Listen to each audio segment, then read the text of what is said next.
इतर कुठलेही प्रश्न विचाराल तर बीड जिल्ह्याला तुम्ही अजून खड्ड्यात घालाल। पत्रकारांच्या प्रश्नांना मंत्री पंकजा मुंडेंची बघा।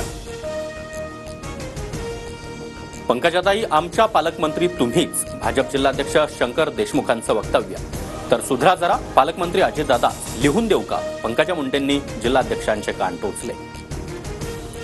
अंजली दमानी यांनी कृषी पंप घोटाळ्याचे कुठलेही पुरावे दिले नाहीत। धनंजय मुंडे आणि दमानी यांमध्ये आरोप प्रत्यारोप सुरू। मात्र प्रकरणाची शहानिशा करून बोलणार उपमुख्यमंत्री अजित पवार यांची प्रतिक्रिया। बीडचे पोलीस अधीक्षक नवनीत कौवत ऍक्शन मोडवर। गुन्हेगारी पार्श्वभूमी असलेल्या 80 जणांना अधीक्षक कार्यालयात बोलावून तंबी। गुन्हा घडल्यास एमपीडीए हद्दपारी तसंच मकोका अंतर्गत कारवाईचा इशारा। विधानसभा निवडणुकीमध्ये घोळ। महाराष्ट्रामध्ये लोकसंख्येपेक्षा जास्त मतदान याद्यांमध्ये अनियमितता। राहुल गांधींचे निवडणूक आयोगावर गंभीर आरोप। 2024 लोकसभा ते विधानसभा निवडणुकीच्या 5 महिन्यात 39 लाख मतदार कसे वाढले? राहुल गांधी यांचा सवाल। तर वाढलेलं मतदान भाजपला झाल्याचाही दावा।